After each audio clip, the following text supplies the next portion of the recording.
दोस्तों 50% लोग लक्ष्य का निर्धारण तो कर लेते हैं पर उसे पूरा नहीं कर पाते हैं और उन 50% में आप और मैं भी हूं।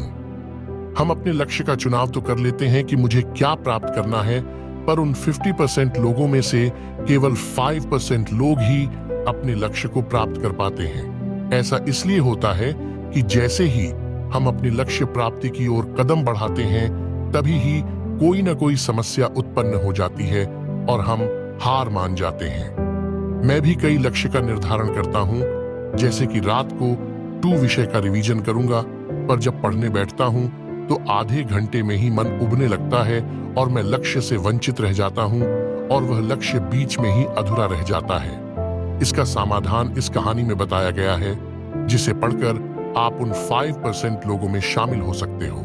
यह कहानी बहुत ही सुंदर तरीके से लिखी गई है, जिसके हर एक वाक्य में गहरी शिक्षा छुपी हुई है और खास बात यह है कि यह बहुत ही प्रेरक कहानी है, जिसे पढ़कर आप अपने लक्ष्य को दुगने जोश के साथ प्राप्त कर सकते हैं।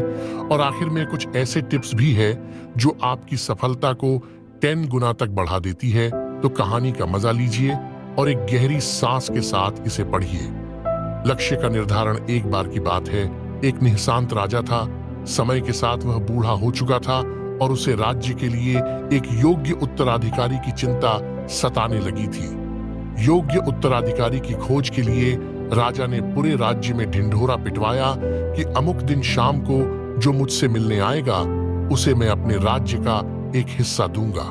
राजा के इस निर्णय से राज्य के प्रधानमंत्री ने रोष जताते हुए राजा से कहा, महाराज, आपसे मिलने तो बहुत से लोग आएंगे और यदि सभी को उनका भाग देंगे तो राज्य के टुकड़े टुकड़े हो जाएंगे। ऐसा अव्यावहारिक काम न करें। राजा ने प्रधानमंत्री को आश्वस्त करते हुए कहा, प्रधानमंत्री जी, आप चिंता न करें, देखते रहें क्या होता है। निश्चित दिन जब सबको मिलना था, राजमहल के बगीचे में राजा ने एक विशाल मेले का आयोजन किया। मेले में नाच गाने और शराब की महफिल जमी थी।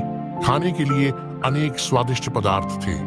मेले में कई खेल भी हो रहे थे, जिसके कारण राजा से मिलने आने वाले कितने ही लोग नाच गाने में अटक गए, कितने ही सुरासुंदरी में, कितने ही आश्चर्यजनक खेलों में मशगूल हो गए तथा कितने ही खाने पीने, घूमने फिरने के आनंद में डूब गए। इस शाम का समय बीतने लगा, पर इन सभी के बीच एक व्यक्ति ऐसा भी था जिसने किसी चीज की तरफ देखा भी नहीं, क्योंकि उसके मन में निश्चित ध्येय था कि उसे राजा से ही मिलना है। इसलिए वह बगीचा पार करके सीधे राजमहल के दरवाजे पर पहुंच गया, पर वहां खुली तलवार लेकर 2 चौकीदार खड़े थे। उन्होंने उसे रोका, पर वह रुकने वाला कहाँ था।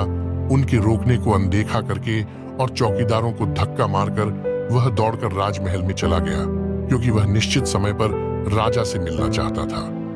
अब जैसे ही वह अंदर पहुंचा, राजा उसे सामने ही मिल गए और राजा ने कहा, मेरे राज्य में कोई व्यक्ति तो ऐसा मिला जो किसी प्रलोभन में फंसे बिना अपने ध्येय तक पहुंच सका। तुम्हें मैं आधा नहीं पूरा राजपाट दूंगा, तुम ही मेरे उत्तराधिकारी बनोगे। वह व्यक्ति खुश हुआ कि वह जिस लक्ष्य से आया था उसका फल मिल गया।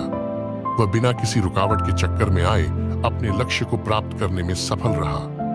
कहानी की सीख, उस व्यक्ति का दृढ़ संकल्प ही उसे उसके लक्ष्य पर स्थिरता बनाए रखी। यह शब्द दृढ़ संकल्प की गहराई को समझने वाला व्यक्ति अपनी मनचाही लक्ष्य को प्राप्त करने की क्षमता रखता है और प्राप्त भी कर लेता है, ठीक उस व्यक्ति की तरह।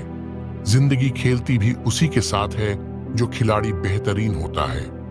दर्द सबकी एक से है, मगर हौसले सबके अलग अलग है। कोई हताश होकर बिखर जाता है तो कोई संघर्ष करके निखर जाता है।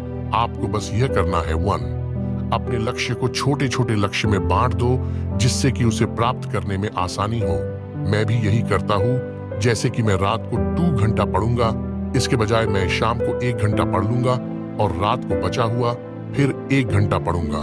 2, लक्ष्य को पूरा करने के बाद टिक लगा दे। 3, जितना भी काम हुआ उसे नोट करें और 3 दिन ऐसा ही करें। आप स्वयं देखेंगे कि आपकी सफलता की दर पहले से 2 गुनी हो गई है। दोस्तों, अगर आप ऐसी ही और मोटिवेशनल स्टोरी देखना चाहते हो तो इस चैनल को सब्सक्राइब करें।